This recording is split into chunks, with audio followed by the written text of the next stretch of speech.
अस्सलाम वालेकुम students, welcome back to the channel. आज का टॉपिक है गॉस एलिमिनेशन मेथड। और ये मेथड कुछ स्टूडेंट्स को इतना मुश्किल लगता है, कहते हैं पता नहीं क्या ये मेथड है। इस मेथड को समझने के लिए आप मेरी एक वीडियो देखें विच इज़ अबाउट एशेलन फॉर्म के ऊपर है। पूरी एक्सरसाइज 2.3 में भी बहुत से वो क्वेश्चन सॉल्व किए हैं। आपको पता है एशेलन फॉर्म क्या होती है। आपको आसानी के लिए बता देता हूँ कि एशेलन फॉर्म में आपके ट्राइंगल सी बनती है लास्ट में, यानी वो इस तरह होता है कि 1 5 7 कर लें, ज़ीरो होना चाहिए। उसके बाद 4 कर लें, 3 कर लें, फिर 0 0 2 हो जाए तो ज़्यादा बेहतर है, बेशक ज़ीरो हो जाए। तो इसमें ये ज़ीरो की ट्राइंगल इस तरह बनती है। ये होता है आपकी एशेलन फॉर्म होती है। गॉस एलिमिनेशन मेथड जिसे कहते हैं, या जिसको गॉस एलिमिनेशन मेथड एशेलन फॉर्म कहते हैं, उसमें है कि आपने नॉन होमोजीनियस लीनियर इक्वेशन, जो कि आपके equation equal not equal to 5 होना चाहिए, -4 होना चाहिए, ज़ीरो नहीं होना चाहिए, उसको हमने रिड्यूस करना है कि हमारे पास एशेलन फॉर्म बन जाए। That's it. ये देखें, जैसे आपके सामने 2 2 -1 1 -2 1 है। इसको स्विच कर दें आप, वन माइन रो 2 को ऊपर ले जाएं, इसको सिंप्लीफाई करें। आप जब इसको एशेलन फॉर्म बनाएंगे तो आपके पास ये आ गया। अब आपको पता है ये x1 है, x2 और x3 है। जैसे इस वाली इक्वेशन अगर ये लेट से ये बनी हुई है, ये जो इसी मैट्रिक्स को अगर मैं उसमें गॉस एलिमिनेशन मेथड की उसमें करूँ, इसी मैट्रिक्स को मैं चेंज करूँ, तो ये हो जाएगा। इसको मैं कह देता हूँ 5 - 3 एंड ज़ीरो कर देते हैं, चलें। ये आया। तो आपको पता है कि x1 plus 5x2 plus 7x3 is equal to 5 आ रहा है। 4x2 plus 3x3 is equal to -3 आ रहा है। आपका 2x3 is equal to zero आ रहा है।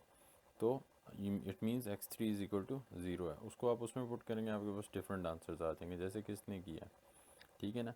तो इधर तो मैंने ज़ीरो ले लिया, वैसे इसको कोई भी वैल्यू ले सकते हैं। इसको कहते हैं आपके गॉस एलिमिनेशन मेथड। ठीक है। नेक्स्ट है हमारे पास, नेक्स्ट जो हमारे पास है वो है Gauss Jordan. Gauss Jordan method है। गॉस जॉर्डन मेथड है। इसको, इसका एक और नाम भी है इस मेथड का। गॉस जॉर्डन मेथड का एक और नाम है, लिखा हुआ है यहाँ पे। इसको रिड्यूस एशेलन फॉर्म कहते हैं। ठीक है। एक गॉस एलिमिनेशन है, एक गॉस जॉर्डन है। इसको रिड्यूस एशेलन फॉर्म कहते हैं।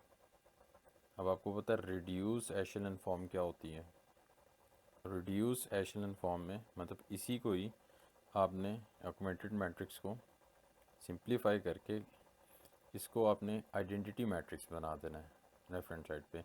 या इन अदर वर्ड्स, ये रिड्यूस एशेलन फॉर्म आपको याद होगा, उसका मैं मैट्रिक्स आपको लिख के बता देता हूँ। वो होता है कि 1, आपको पता है पहला नॉन ज़ीरो होना चाहिए रो। तो 1 0, अगर लेट से 5 है और 0 1 आ गया तो ये भी ज़ीरो होना चाहिए। जहाँ पे 1 है उस कॉलम में बाकी एंट्री ज़ीरो होने चाहिए। और 0 0 आप कर सकते हैं, या ज़ीरो बेशक ना भी करें, 0 0 4 कर सकते हैं। बट इसके मुताबिक यहाँ भी 1 आना चाहिए और ये ज़ीरो होना चाहिए। ये ज़ीरो होना चाहिए और यहाँ पे 1 आना चाहिए।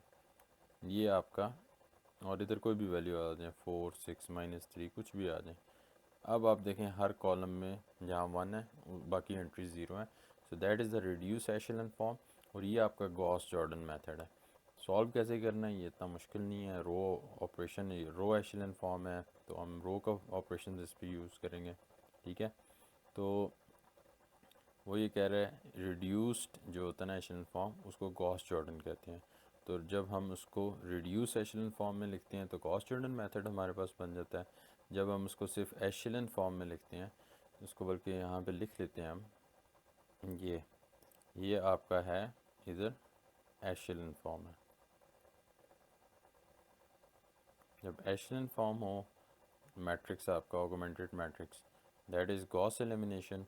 जब उसका रिड्यूस एशेलन फॉर्म में आप उसको लिख लें, वो आपका गॉस जॉर्डन मेथड है। होपफुली आपको ये समझ आ गया होगा इस वीडियो में। इसको सॉल्व कैसे करना है ये मेरी अदर वीडियो में देखें, एक्सरसाइज 2.4 के सोल्यूशन में, तो वहाँ आपको पता चल जाएगा कि इसको सॉल्व कैसे करना है। इस वीडियो का मकसद सिर्फ ये बताना है कि मेथड में करना क्या होता है। तो see you in the next video.